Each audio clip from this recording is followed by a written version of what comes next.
L'armée américaine affirme avoir retrouvé une soucoupe volante. Je suis convaincu que ça venait d'une autre civilisation. Depuis des décennies, le mystère entourant les ovnis et les possibles formes de vie extraterrestres a alimenté l'imagination collective et suscité un intérêt sans fin. Cependant, pour ceux pour qui il ne s'agit pas de science-fiction, il y a des vérités à découvrir que les gouvernements nous cacheraient. À la fin de leur mandat, les présidents américains sont souvent invités à aborder certains sujets de manière plus ou moins impartiale. À son tour, l'ancien président Bill Clinton a laissé entendre des vérités croustillantes que vous allez découvrir dans cette vidéo informative et dont les sources sont d'ailleurs en description. Un vieil intérêt. Pendant ces années en tant que président, Bill Clinton avait quelquefois captivé l'attention du public en parlant d'ovnis et d'extraterrestres, ce qui n'était pas pour déplaire les chasseurs de vérité sur les différents phénomènes inexpliqués du monde ufologique. On peut dire que Bill Clinton suscitait beaucoup de curiosité et de spéculation. Faisait-il exprès? L'une de ses premières fois où il a abordé ce sujet était lors d'une interview en 1995 sur Larry King Live, une émission de télé américaine. À ce moment-là, il a parlé du sujet d'une manière plutôt ouverte pour un président en exercice. Il affirmait qu'aucune preuve d'extraterrestre n'avait été trouvée jusque-là, mais il ajoutait qu'il ne serait pas surpris si cela arrivait un jour.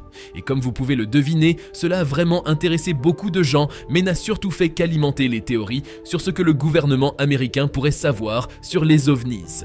Ne cacherait-il pas déjà quelque chose? De son côté, c'était à croire que l'intérêt de Clinton pour les ovnis n'était pas juste une discussion publique. Des sources proches de lui ont dit qu'il s'intéressait vraiment à ce sujet et qu'il avait même demandé plusieurs fois des infos sur les dossiers secrets concernant les observations d'ovnis et les recherches du gouvernement sur ce sujet. On pense que sa curiosité venait peut-être d'événements historiques comme l'incident de Roswell en 1947. Il a toujours fait parler de lui avec des théories sur une rencontre cachée entre des extraterrestres et le gouvernement américain. Nous avons déjà une vidéo qui relate les faits et explique le mystère autour de cet incident. N'hésite surtout pas à la regarder pour plus de compréhension sur le mystère de Roswell. Déjà, à partir de Bill Clinton, la politique jouait un rôle crucial dans la manière dont les présidents américains pouvaient aborder le mystère des ovnis. En effet, depuis longtemps, les gouvernements gardaient en secret les informations sur les ovnis, alimentant ainsi les théories du complot et les spéculations sur ce que le gouvernement cachait. On a pu remarquer que certains présidents nourrissaient personnellement de la curiosité sur le sujet en privé. Trouvent-ils des réponses? Quelles qu'elles soient, c'est certainement un oui. Mais les informations classifiées rendaient difficile pour eux de partager publiquement ce qu'ils savaient. Pour Clinton, malgré ses efforts pour découvrir la vérité, il se serait heurté à un mur de secret. Peut-on croire que le président des États-Unis ne puisse pas avoir accès à des réponses gardées non loin de lui? Il est vrai que certaines informations très sensibles peuvent être limitées même pour le président, en fonction de la nature de la situation et des protocoles établis par les agences de renseignement. Mais pour le cas d'espèce, plusieurs autres présidents s'étaient déjà exprimés ouvertement. Bill Clinton sait en effet des choses qu'il livrera plus tard chez Jimmy Kimmel. Bill Clinton chez Jimmy Kimmel. Lors d'une émission Jimmy Kimmel Live à laquelle il a été invité, l'ancien président Bill Clinton a partagé ses réflexions sur la possibilité de vie extraterrestre. Mais malheureusement pour les enthousiastes d'extraterrestres, son discours n'a pas changé depuis le temps. Il a souligné qu'au cours de son mandat à la Maison-Blanche, bien qu'il ait ordonné un examen des dossiers de la zone 51 et de Roswell, deux lieux souvent associés aux théories extraterrestres, aucune preuve concrète de leur présence n'a été trouvée. Il a expliqué qu'il avait demandé une vérification des dossiers de la zone 51, le site connu pour ses mystères et ses spéculations, pour s'assurer qu'il n'y avait pas d'extraterrestres là-bas. Les gens avaient souvent émis des hypothèses sur la base des précautions prises par le personnel travaillant à la zone 51, mais selon M. Clinton, ces mesures de sécurité étaient plutôt liées au développement de technologies de furtivité. Quant à Roswell, célèbre pour l'incident de 1947 qui a alimenté des décennies de théories du complot, aucun élément probant n'a été découvert lors de l'examen des dossiers. Mais malgré l'absence de preuves tangibles, Clinton reste ouvert à la possibilité de vie extraterrestre. Il a souligné que notre connaissance de l'univers est en constante évolution. Grâce à des avancées technologiques telles que les télescopes sophistiqués, nous avons découvert des milliards d'étoiles et de planètes, dont certaines pourraient potentiellement abriter une forme de vie. Durant l'interview, il a mis en lumière le fait que, ces dernières années, plus de 20 planètes en dehors de notre système solaire ont été identifiées, certaines se trouvant dans des zones susceptibles de soutenir la vie. Cette exploration continue de l'espace alimente ainsi la possibilité que nous ne soyons pas seuls dans l'univers. La probabilité que nous soyons seuls dans l'univers diminue de plus en plus, dit-il. Et par rapport à cela, bien des scientifiques sont d'avis. Au regard de l'assurance dégagée par l'ancien président lors de son propos, l'animateur Jimmy Kimmel a ironisé en lui demandant s'il essayait de lui faire croire à l'existence des extraterrestres. Mais Clinton a répondu qu'il ne faisait que partager son opinion et qu'il ne pouvait pas être certain. Cependant, il a admis que s'il y avait une visite extraterrestre, cela ne le surprendrait pas. J'espère seulement que ce ne sera pas comme dans le film Independence Day, qu'il s'agira d'un conflit, avait-il ajouté. De son côté, Hillary Clinton, l'épouse de l'ancien président et elle-même femme politique américaine, notamment secrétaire d'État des États-Unis de 2009 à 2013, a estimé qu'une menace extraterrestre pourrait potentiellement unir la population terrestre en effaçant les différences qui nous divisent actuellement, une théorie bien empruntée à des scientifiques qui l'ont développée et dont on va parler. Entretenir le mystère. Les informations sur les extraterrestres, si elles existent, demeurent strictement confidentielles au sein du gouvernement, principalement pour des raisons de sécurité nationale, dit-on. Pourtant, certains scientifiques suggèrent qu'un contact avec des êtres venus d'ailleurs pourrait en fait promouvoir la paix sur Terre. Cette théorie repose sur l'idée que la découverte d'une vie extraterrestre pourrait nous unir en tant qu'habitants de la Terre, au-delà de nos différences nationales.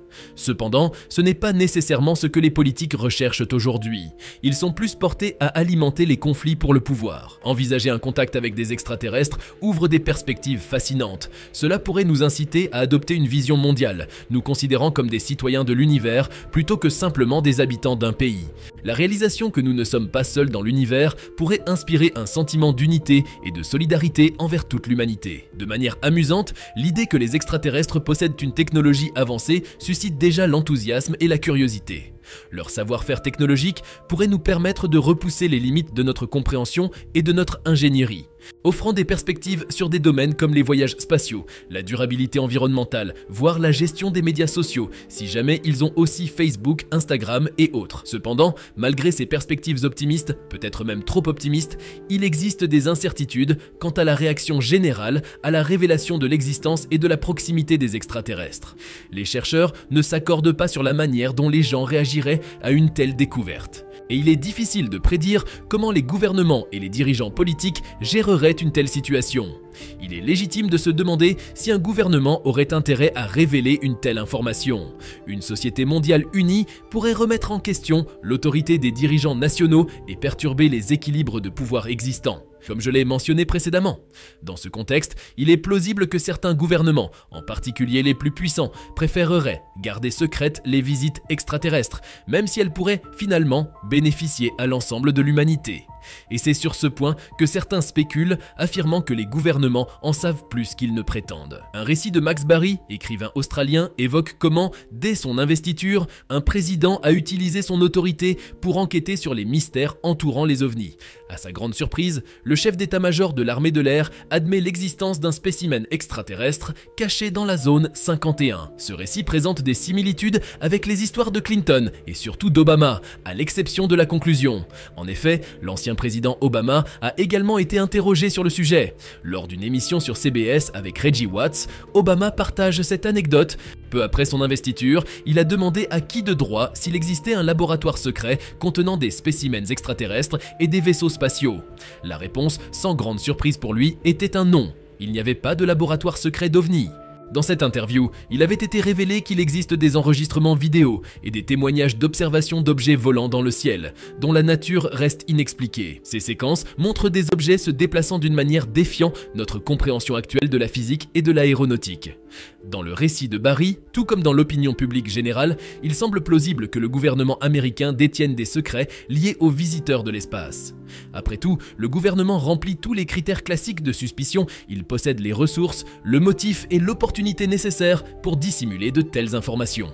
Ces éléments rendent la théorie du complot assez plausible pour que ceux qui y croient puissent s'y accrocher, expliquant ainsi sa persistance. Et toujours dans l'histoire de Max Barry, les études fédérales suggèrent que l'arrivée d'extraterrestres aurait des conséquences extrêmement négatives. Les chercheurs prévoient des conflits entre les grandes puissances, une augmentation de l'espionnage, des assassinats accrus, la désintégration des religions modérées, une montée du radicalisme, ainsi que des problèmes liés à l'immigration et bien plus encore.